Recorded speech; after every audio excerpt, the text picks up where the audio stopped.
ఆదికాండము 1వ అధ్యాయము. ఆదియందు దేవుడు భూమ్యాకాశములను సృజించెను. భూమి నిరాకారముగాను శూన్యముగాను ఉండెను. చీకటి అగాధ జలము పైన కమ్మియుండెను.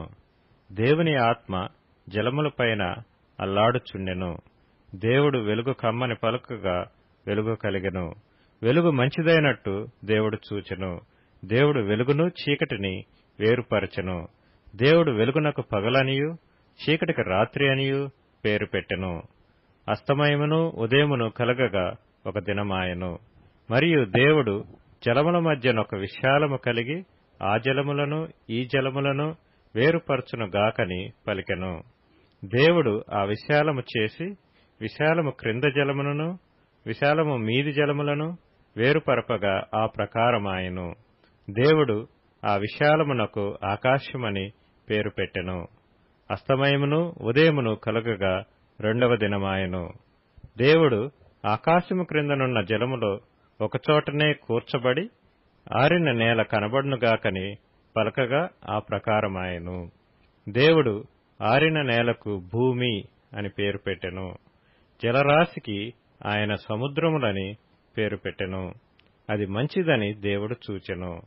దేవుడు గడ్డిని విత్తనములిచ్చు చెట్లను భూమి మీద తమ తమ జాతి ప్రకారము తమలో విత్తనములు గల ఫల వృక్షములను భూమి మొలిపించుకాకని పలుకగా ఆ ప్రకారమాయెను. భూమి గడ్డిని తమ తమ జాతి ప్రకారము విత్తనములిచ్చు చెట్లను తమ తమ జాతి ప్రకారము తమలో విత్తనములు గల ఫల వృక్షములను మొలిపింపగా అది మంచిదని దేవుడు చూచెను. అస్తమయమును ఉదయమును కలగగా 3వ దినమాయెను.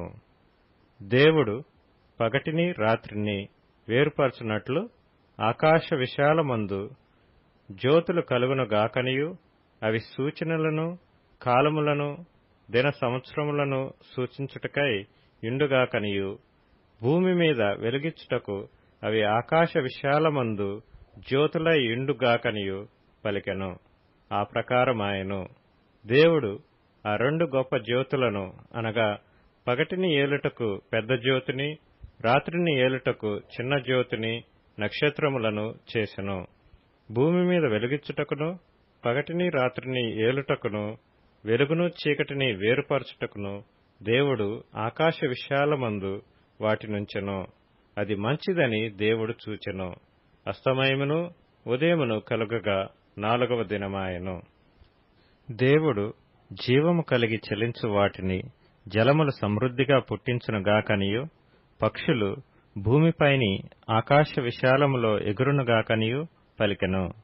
దేవుడు జలములలో వాటి వాటి జాతి ప్రకారము జలములు సమృద్ధిగా పుట్టించిన మహామత్స్యములను జీవము కలిగి చెలించు వాటినన్నిటినీ దాని దాని జాతి ప్రకారము రెక్కలు గల ప్రతి పక్షిని సృజించెను.